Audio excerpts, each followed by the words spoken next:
Good afternoon, ladies and gentlemen. Welcome to the second of the series of discussions held over the course of this show to focus on the development in the areas of environment, society and governance.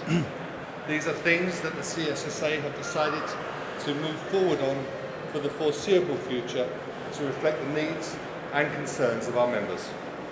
Today we are focusing on the social element and to highlight how technology-led solutions can protect our people.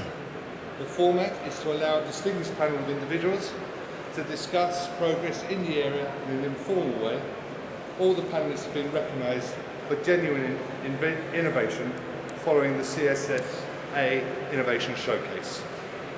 I'm delighted to introduce you today David from OEF, Steph from SoftBank, Chris from Angle Skills, and Sean from ICE. We hope to cover the current situation and any problems that there are, potential solutions, implementation, and how the industry can lead. Chris, if you don't mind, perhaps I can ask you to lead off by describing what you might consider to be the current issues. Thank you very much. Well, thank you very much for coming along, and thank you very much for listening. Cleaning, by its definition, has to have ways in which you remove matter in the wrong place from one place to somewhere you can dispose of.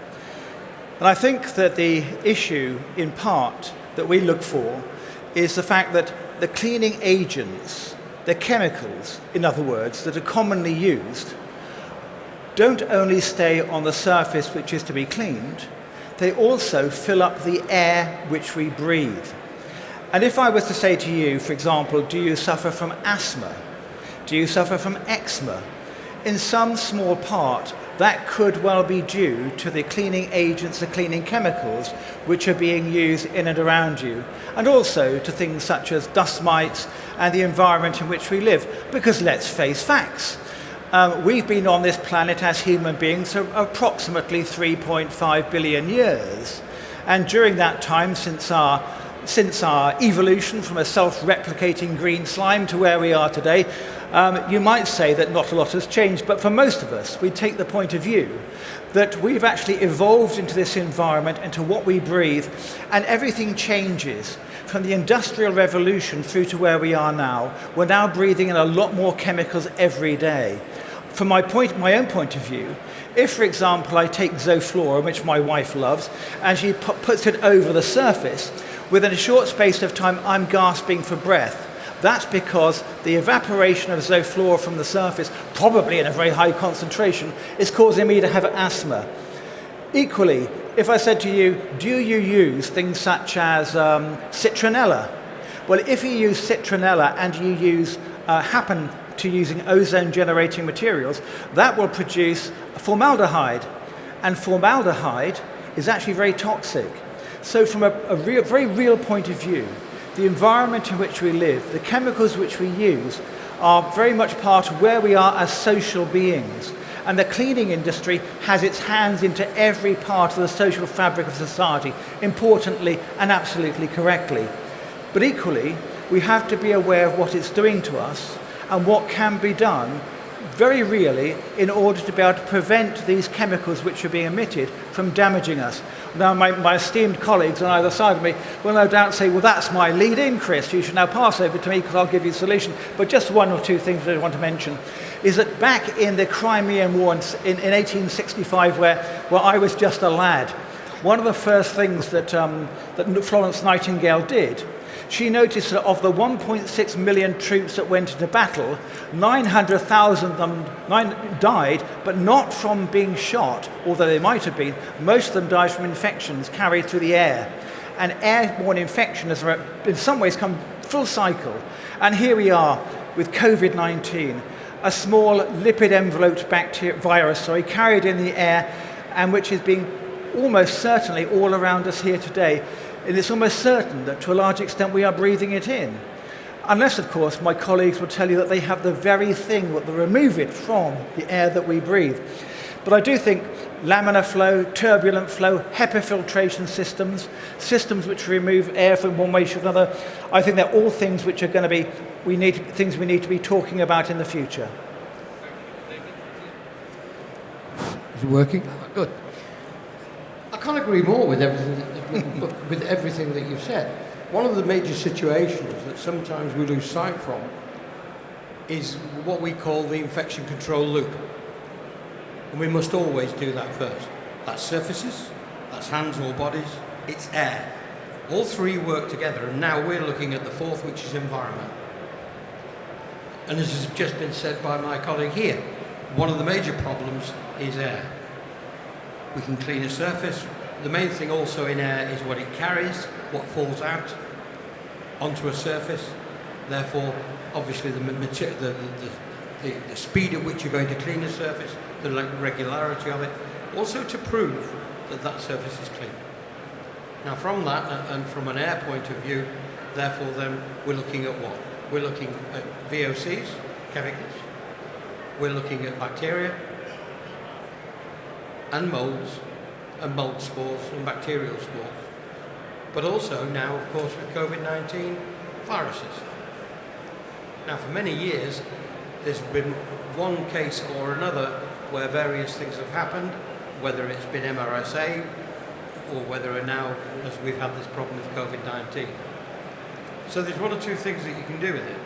You can either kill it, or you can't. Sorry, you can't kill a virus. You can destroy a virus. You break its structure down. Or you move it somewhere else. Now, that process is really one of two things that you can do.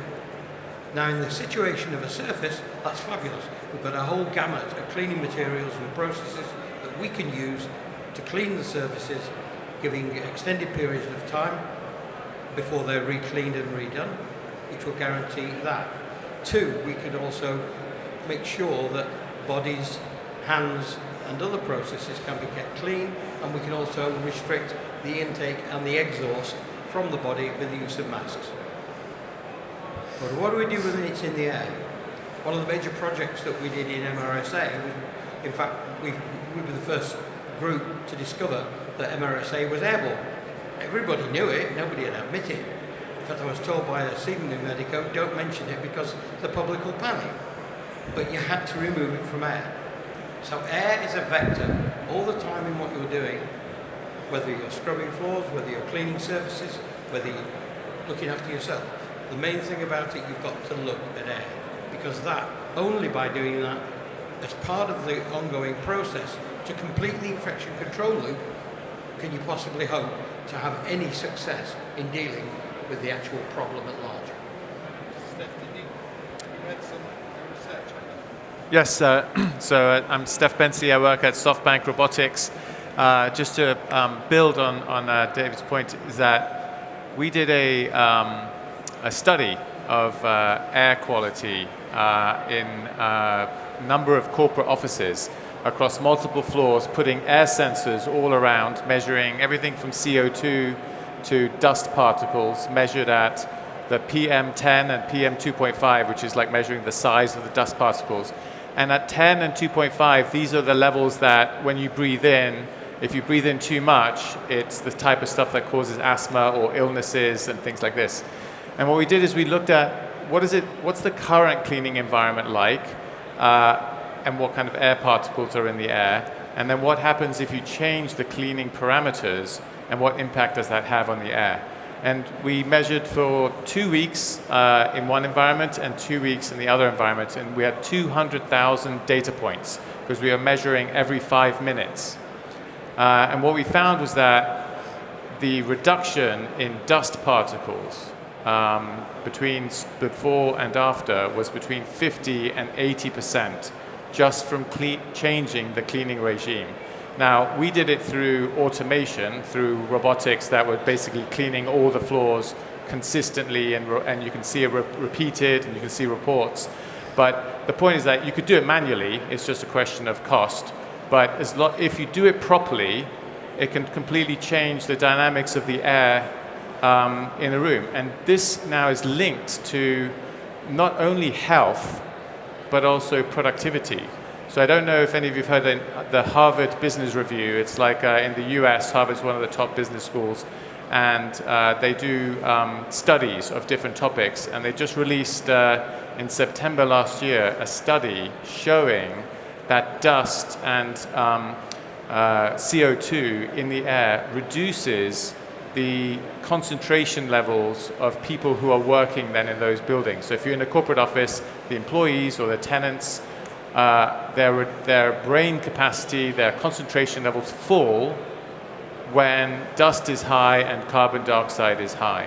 So it's a factor now that's also affecting the businesses that are in the offices, and it's becoming a more and more important topic for the HR departments, not just the operations departments that manage cleaning by itself. And there's just one other point I'll make is that another review also found that although there are government-stated levels of what is acceptable levels of dust, they found that long-term exposure to acceptable levels, so it's below the threshold, you'd say, okay, green, yellow, red, light system, it's in the green category, but long-term exposure to dust can have long-term health impact on people. So this is becoming more and more a topic. It factors into sustainability, it factors into health of people, it factors into sanitization. That's a topic for all of our clients. So the last thing I'll say on this topic before I pass it over is that your clients, the tenants of the buildings and the people that you're cleaning for, this is becoming a topic that they're going to start putting in their RFPs when they ask for a bid. It's not just about come in and clean, please, but they're looking for solutions that you can present. That's not just about what are you going to do in terms of like wiping a desk, but how are you going to holistically affect the environment that the tenants are in? And your ability to talk about these topics will help you win deals. Chris, do you want to mention standards and whether they need to increase? I know you mentioned the EP standards at the moment. Just to pick up on the point, if you take what is the permitted level of small particles in the air. Now, bear in mind, the smallest particles are 2.5 microns. They are much smaller, but normally speaking, most of them, the hand measuring equipment. And it's a funny thing, just this week I happened to buy one. It's at 2.5 microns. And I went to the website and I said, well, what is the recognized level which we can breathe in this country? And lo and behold, it said in England, the level which is acceptable is 25 milligrams per cubic meter. However, the World Health Organization recommends 10. In other words, the United Kingdom, or the UK government, has recommended levels of microscopic particles which are 2.5 times greater than what the World Health Organization would recommend as being safe to breathe. So I think there has to be some kind of view as to whether or not it is safe and what the implications are, because these very small particles are the ones that when you breathe in, you have a very good filtration system inside your body. You have a nose with hairs in it which takes out the dust. You have cilia, small fibers on the top of every cell which removes the dust, and a mucus to which it sticks. But these penetrate deep inside the lungs, and these are the ones which long-term are going to be causing long-term illness, in the same way that asbestos fibers get inside your lungs and cause irreparable damage. And I can guarantee that in 100 years' time, let's go on to when the CSSA here in the show, which is going to be 21, and they're saying, do you know, 100 years ago, they were allowing people to breathe air this dirty. And so things will change. But I do think you're absolutely right, Mike, is that the standards for the UK are set very differently from the rest of Europe. So, gentlemen, can we move a little bit to solutions now? David, would you care to tease out the difference in sterilisation and filtration? Can you talk about that? Okay. Hello? Try again. Hello? Hello? Can you hear me, Mother? Right. Where we're looking at, and part and parcel of what my colleague said concerning particulate, Part of those particulate in any environment is skin squames. To give you an idea, medically, you or each of us here shed 60,000 a minute. Each skin squame can support 3 bacteria. This is a soup. The environment we're in, whether it's a hotel or anywhere else, it's a soup. So the first process that everybody used was filters. It was a logical process where filters then can take out smaller and smaller particles. In fact, since man started to weave cloth, he had a filter. The major problem that's happened is to stop finer and finer and finer particulate, it causes a resistance to the flow of air that's travelling through it. That causes increased cost of money to actually generate the airflow through those filters. But on one side, we have the air engineers who are wanting to have finer and finer and finer and finer filters. On the other side, the poor electrical engineers are all being told cut down the costs of generating this. So we therefore move on to the next stage, and that is, well, okay, if we can't use a passive filter, what can we use? Because filters are passive. What can we use that's active?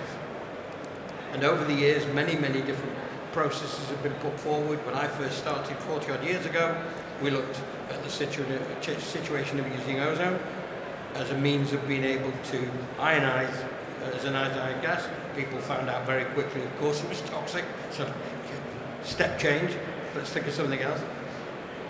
But the whole idea then was, as we were starting to develop 10 years ago, the use of electrostatic medias. And we've all seen the effects of electrostatic. You grab hold of a balloon, you rub it on your jersey and stick it on the wall. Magic. It's just electrostatic energy. This is created by air.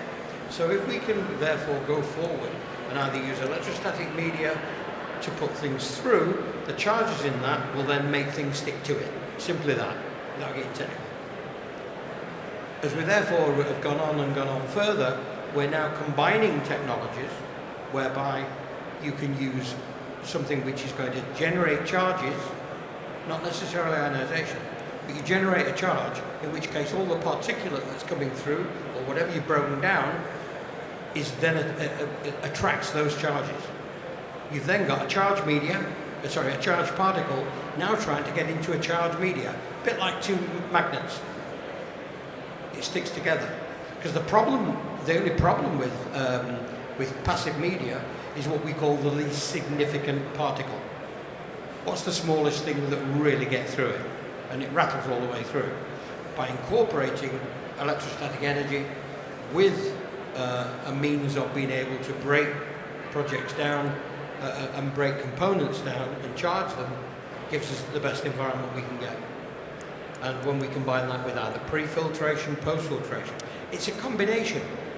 Always remember, there is no single source that's practical. We have to think of combining technologies. That's what it's all about. That's what the future will be. It doesn't matter whether it's detergents in the media, whether or not it's the media we're using. We've just started developing a new filter, and that filter is polypropylene, which is inert. Everybody likes it. The main thing about it is we can actually bind electrostatic charges to it. Now they say, well, that's great. So it sticks lots and lots of things to it. I said, yeah, but the great thing is you can wash it. And people say, how can you wash a filter? You can, quite easily. You put it in the water, what does the water do? It cancels the charge. All the rubbish floats off because it's polypropylene. It's inert, things can't stick to it. Take it out, you dry it, and you use it again. That's how developments are happening in science as we move forward. And it's going to be an our process and our journey forward, whether it be through chemicals, materials, and filtration methods, and whether they're entrapment or they're killing. That is the way forward that things are going to go. And all of these are tools in your tool bag that you can use to achieve the result for your clients, your customers, that you want to achieve. Thank you, David. Sean, I know ICE has done a lot of work practically in this field. Would you care to talk about that? I mean, my background goes back many years when I I first started with Nilfisk when very much used to go into a hospital, and the vacuums they sold back then had a positive HEPA filter on the top. Very pricey bit of kit, but everywhere you went had a Nilfisk vacuum with a HEPA filter on the top. Such has been over the years that it's very much been one of the forgotten things in healthcare and in education is we want to buy the cheapest vacuum and stick it in the cupboard. And that's a source of a bacteria spreading machine, because if you've got something with no filtration other than a pan filter or a bag that's full that the dust just comes through the motor, then all we're actually doing is putting more dust into the atmosphere and going, the gentleman said on the, regarding trapping that dust. And we've now got to rethink that model and go back to putting the correct filtered machines into the correct filtered environments. And I think that's a challenge for all the manufacturers, is not just to sell for the sake of selling equipment, it's to understand that you've got to now put the right HEPA filtered vacuums in the right environments, and whether it be a HEPA filter on the as it pushes out through the motor, or HEPA filter as it comes up through from the bag into the motor. It's really, really important, and I think it's going to become more and more important. And as you rightly say, what you breathe in is you breathe out. So part of what you breathe in stays in, and other part breathes out. You know, it's the same with a vacuum, or it's the same with a floor cleaner, or it's the same with a robotic machine. What it takes in, it's going to spill some of that back out. And it's really, really important that we work with the companies that make the filtration systems and make it more efficient. And if it is a take out and a washable HEPA filter, H13 filter or 14 filter, then that's the way it should be. And I think the challenge for us is to make sure that we get that message out to customers, to contractors, that you've got to rethink the model, and a £50 vacuum gives you £50 worth of vacuum. But that is a source then of exhausting fine particles, contaminated particles back into the environment, where it might be your child, or it might be your patient, or it might be your mother and father, or son or daughter that's in that hospital that's getting that breathing that contaminated dust in. So for us, it's understanding the way forward, understanding where we've been, and going back a little bit to basics, and then working with the companies like yourself who make those systems in driving it forward and driving that message. If I can I just build on that point, Sean? Sorry, is it on? Yep. Just to build on that point, I think when we did this study, one of the reasons why we thought, why was the dust particle so high before in the air, and why did it come down?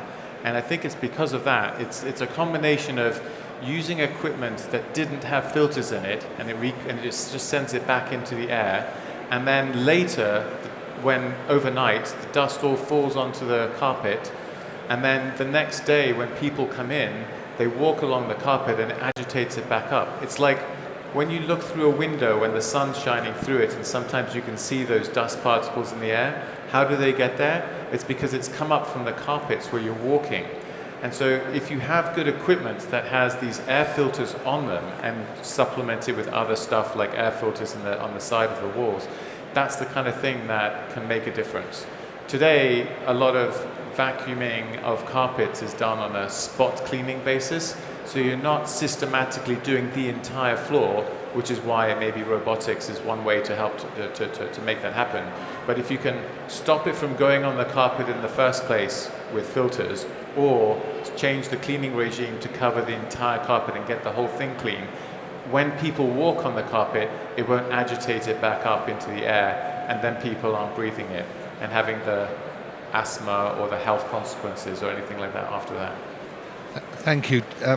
Gentlemen, as a practitioner, I wonder if you wouldn't mind commenting on how you demonstrate this to our customers. And I mean, obviously, reading a technical briefing of the kit is one thing, but on a day-to-day basis, so that people can really see the value? I mean, how do you go about doing it? Well, I'll tell you one way. There's, I recently looked at a study which was done at the National Archives, because they don't want people handling all the paper. So what they did, they took a very fine fluorescent powder, and they sprayed it across surfaces to see the degree to which it could be removed using different cleaning techniques. The only one which effectively removed it up to 100% was suction cleaning, vacuum cleaning using appropriate filters. Every other method they used caused an increase in the airborne count of that fluorescent dust. So just to go back to your question, which is how can you measure it, what they do is they have a test of a fluorescent powder, and they spray it or push it over into their surfaces, and then they determine how much has been taken off the surface, and they look at it under UV light, and the remaining powder is an indication of how effective the cleaning was. One of the situations that 20 years ago, I was working with Professor Clive Begg up at Leeds University, and they had an aerobiological test room. We were interested to see, because we know a 3 micron particle can support so many skin squames, how long do they actually stay airborne? So we got this room, it's got two diagonal doors. We had a source in there to actually produce 3 micron bubbles in the air, a fan to mix it up. And then we said, no, we won't use a fan. We got 2 of our great unwashed students to walk in from one corner, across diagonally, one movement, and out the other door, then seal the doors up. And we were using laser particle counters to actually measure the process. We decided to have a little side sweep to see who could calculate how long these little 3 micron particles are going to drop out of the air. I'd actually said 10 days. I was way out. At the end of 3 months, the physics department wanted their lasers back. And that one movement across that space had created a constant moving environment of a 3 micron particle. So we can certainly say that 3 micron particles of that level in a room are going to be airborne permanently. So without that degree of process, as we said before, of having something whereby we're going to take something in, pre-filter it, kill what's ever, because the dust side of it is very simple to do. We just simply make it attractive to stay within a filter.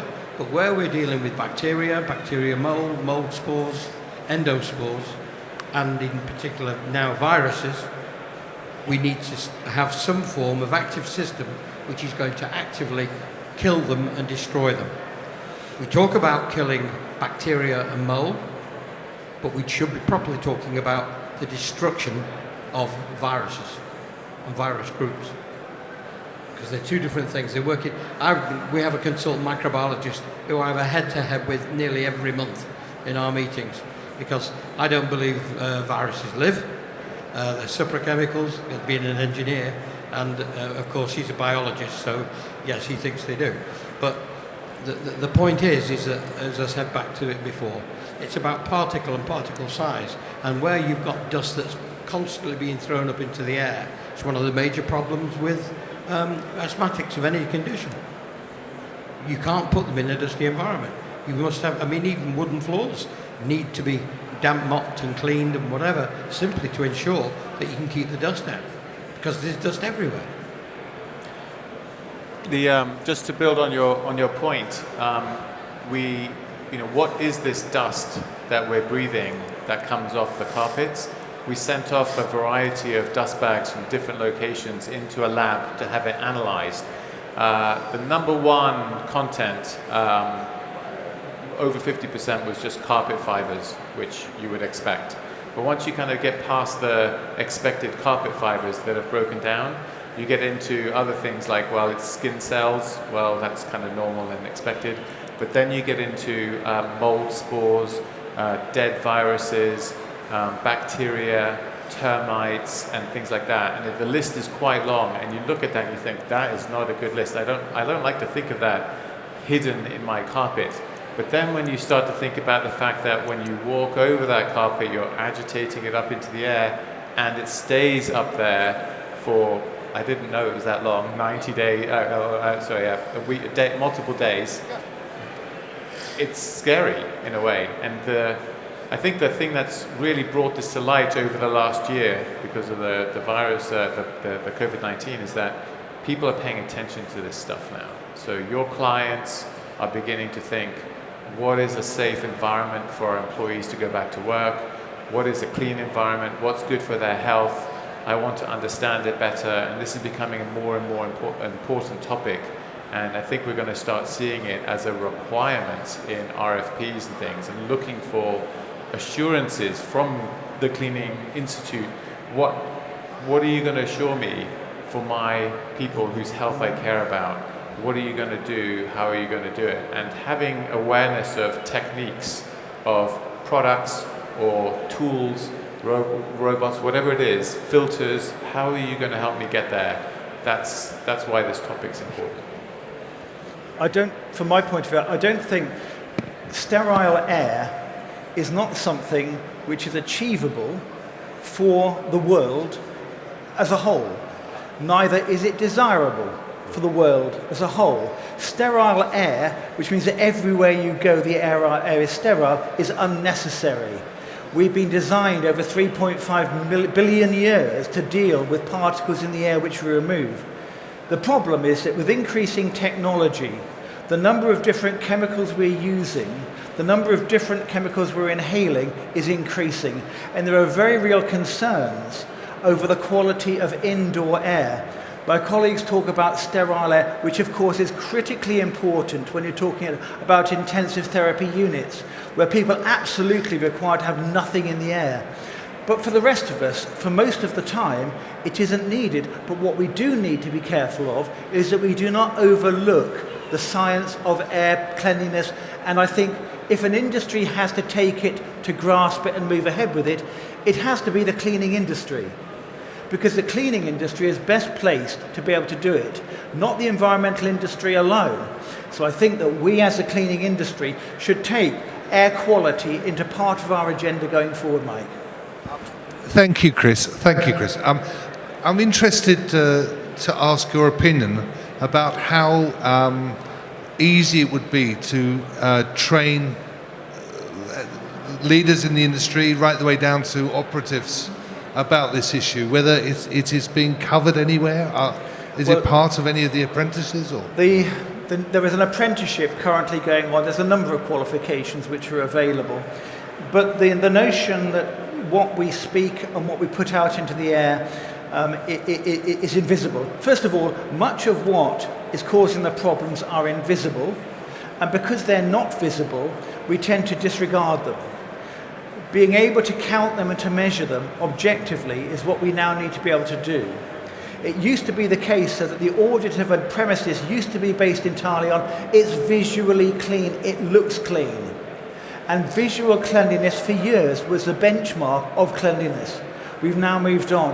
There have to be objective, measurable methods which say that this is clean because there are less than this number of particles per surface area. And those particles which arrived on that surface primarily came through air transmission. And that is the problem. The air transmission of particles needs to be done. And you mentioned training. There isn't sufficient emphasis at the present time on how people are trained to deal with airborne contamination. And I think it's probably something that we should start to look at a lot more.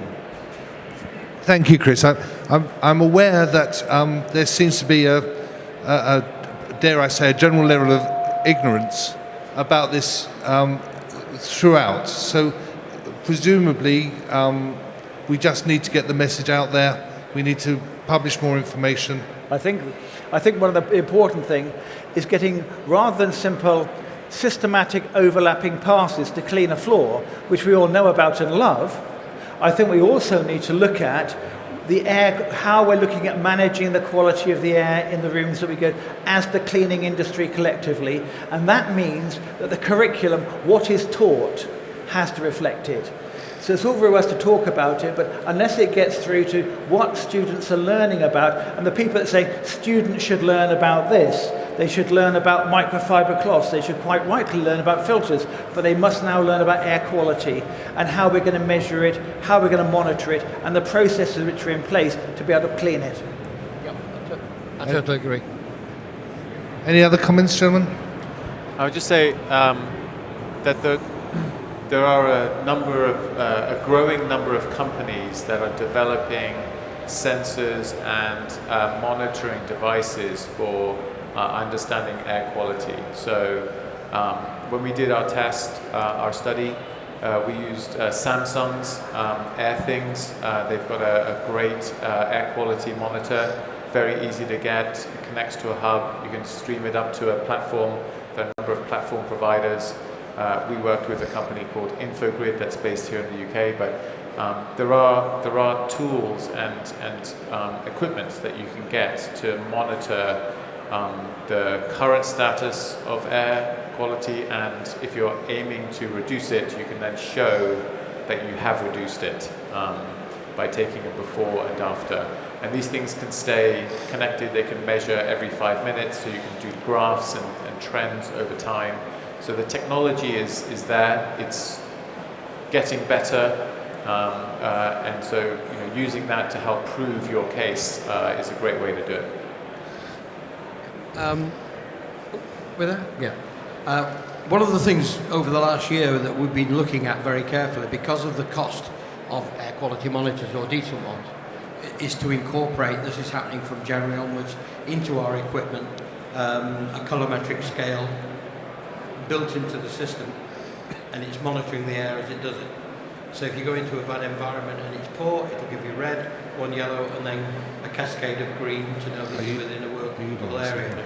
It's the only really way to do it from the point of view, otherwise the cost of the equipment you were incorporating a conventional particle counter in it would be exorbitant. People won't pay the price. So what our labs have been doing is to say, right, what the easiest thing to do is putting a laser particle counter in the back, and put an indicator on the front, so the customer can simply look at the unit walking past in a ward or in an environment, and all they've got to see is 3 greens. And we're laughing. Yeah. Sean, are you doing something similar? Or Pardon? is ICE doing something similar? Absolutely, yeah. I think I'm back on. Yeah. So yeah, in terms of air quality machinery, measuring the output of air in an office space, so particularly as we hit the winter now, where the windows are shut, the doors are closed. We've got to be careful of making sure that we protect the people within the office space, and I think that's really important. So air monitoring equipment, machine units that can take the air and clean the air and push it back out into the atmosphere, I think is really important, whether they be standing units or portable units. But also just touching on a couple of points as well. Obviously we've now over the last 18 months very much gone down the lines of touch point cleaning, really hygienic cleaning, and one of the messages, and I think for my colleague here as well, and I think we're all, is understanding we're challenged on resources to do these types of cleaning, and one of the things that maybe suffer are some of the mundane tasks, some of the corridor cleaning, some of the carpet cleaning, the large expansive carpet. But it's really, really important that we don't forget the basics of it, because that's where a lot of that dust is settling. You were saying earlier on about the cobotics, the whiz and stuff, that if you're not using that type of machine still, and you're forgetting the standard cleaning with the right equipment, with the right filtration, and you're only concentrating on the hygienic cleaning, just remember there are still dust particles being moved by your feet as you walk through the environment. So it's really important that we understand that in an office space, cleaning is not just about the desks. It's about the carpets, it's about everything, and it's about making sure you're measuring then the atmosphere, the air in the atmosphere for dust particulate. Well said, Sean. I think we're just about approaching time. So I've found the whole conversation absolutely fascinating, most informative. And I'd ask you all to put your hands together, please, and say thank you to David, Steph, Chris, and Sean. Thank you very much, gentlemen.